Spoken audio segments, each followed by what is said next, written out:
So, hello. I am hope you're excited about writing an IEP for Toby. I'm going to spend this time going through the IEP form with you. Again, as resources you have the Patan annotated IEP. The annotated IEP is excellent in that it gives you thorough directions on each of the sections of the IEP. So although you're going to fill out an IEP form that is not annotated like I'm showing you today, I would strongly encourage you to download the annotated IEP from Patan if you haven't done so already, which will explain each section of the IEP as well. So, taking a look at the first page, we have demographic information. You're going to fill in every single space in terms of the top portion here. Make sure if you don't have a last name that you make it up. You're going to put in an IEP team meeting date. I'm going to look for that because it's important for me to know that you understand that an IEP implementation date occurs 10 days following the IEP meeting. An IEP is an annual document, so I'm going to make sure that the anticipated duration of services for this IEP is correct, that it's annual. Toby's date of birth, his age, and his grade need to be filled in, so a realistic age based on the fact that he's in grade 5 and a date of birth, and his anticipated year of graduation. What do you think LEA means? Right? So it's there as local education agency. That would be his school, his county of residence, and a name and address for a parent. Again, some of this information will be hypothetical. You won't pull it from the case, but I want to see it all filled in. Now, the section at the bottom of this demographic page, we're going to leave blank because that says the LEA and parent have agreed to make the following changes to the IEP without convening an IEP meeting. We're going to work on this document as based on the fact that it is Toby's first IEP, so we're going to convene the meeting.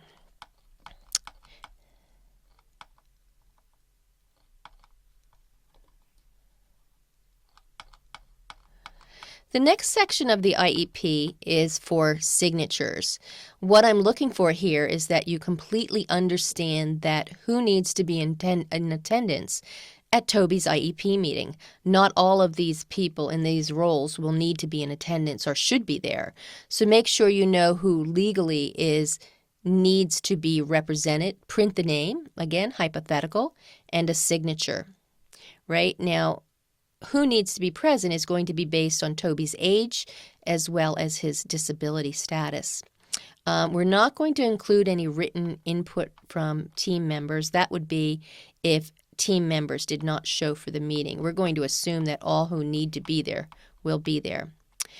The next page is important to have a signature because that signature line under procedural safeguards notices indicates that the parent has received a procedural safeguard notice, thus their legal rights, so they know what their legal rights are for their child. So make sure you have a signature there. The next couple of pages asks you questions to consider about Toby. You're going to simply check yes or no. So obviously you need to know about Toby and you need to know his needs. This is something you're going to decide in a group. So essentially your group that you're working with here is the multidisciplinary team and you need to make decisions about this. Now I will tell you that if you check yes for any of these, such as communication needs or behavior needs, that you will need to have a goal below that addresses that, because wherever we have a need for a child, we need to set a goal for them. Section 2 is the present level of academic achievement and functional performance. And what's important to understand here is that little box underneath doesn't really portray how lengthy this section can be. This section can be up to 5 pages long because this really addresses all of the testing and observations and concerns of the child. So you need to look at all of these bullets and address as many as you need to for Toby. Make sure you understand what the bullets mean For instance, there's 2 bullets there that you will not address. You will not address present levels of functional performance because Toby is really working off of an academic IEP. He's not working off of a life skills IEP. So he's not working in functional academics. Also, he's not 14 years old, so we're not looking at transition planning for Toby. But every single other area you should be able to address based on the case study. You have test scores for Toby, you have some parental concerns listed there, you have strengths as well as his academic, developmental, and functional needs. Transition services, completely leave blank. He's not 14, so you don't need to deal with post-secondary education, employment, or independent living. But the next section, the participation in state and local assessments, you're going to need to address. So what do you need to know here? First of all, you need to know what state and local assessments he needs to be involved in. Is it the PSSA? Is it the Keystone? Or is it the PASA? Or is it 2 out of 3? You need to understand the differences of those, and you need to understand when they're given, and also fill out whether or not Toby will need accommodations or not. If you check that he'll need accommodations, what accommodations will he need to be successful on the testing? The next section is important, and in the module we'll cover how to write an annual goal as it needs to be in the formula of CBC, condition, behavior, and criteria. So in this section, I am just asking that you write at most 1 or 2 goals for Toby based on his present levels and his needs. What does he need for you as a team to work on this year with him? So you're going to write 1 or 2 goals. You're going to describe how the progress will be measured. How will the teacher measure if the goal's effective and the teaching is effective? You're going to describe when you'll give reports to the parents. And the report of progress is generally the report card. So you need to fill in all of those blanks. Will Toby have short-term objectives? Consider what that says there, and it's based on the type of test he'll take. Section 6 deals with special education and related services and supplementary aids and services. You want to make sure that as a team you decide, what does Toby need? Does he need specially designed instruction? Does he need a related service? And do school personnel, teachers and teachers' aides, need anything at all to help him reach those goals?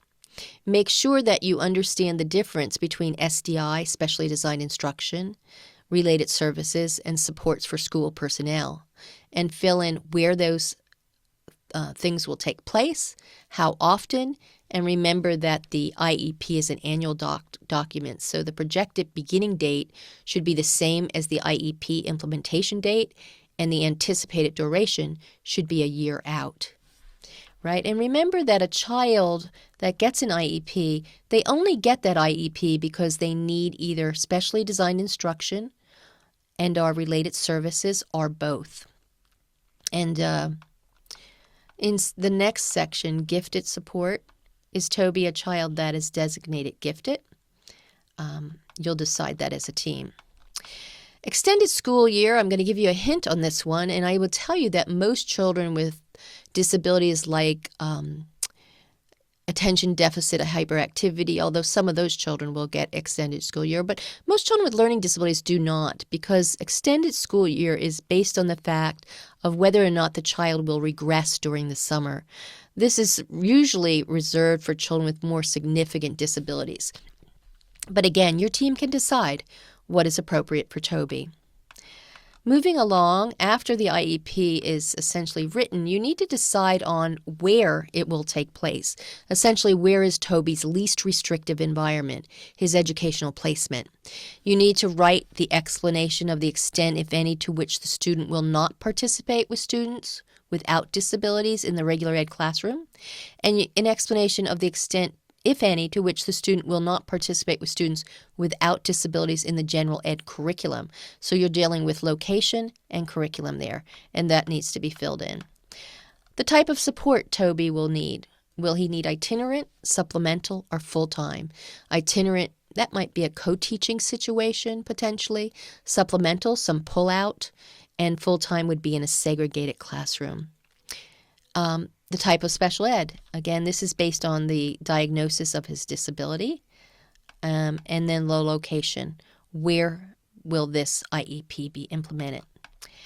Finally, the very last page deals with the Pennsylvania data that we have to report out, and that's based on the type of special ed you checked off above, whether it's itinerant, supplemental, or full-time special education. And that essentially is the whole IEP. Again, I can meet with you in person, on Zoom, or questions can be brought to me via email. Good luck. Have fun with it. Work as a team and make good decisions for Toby.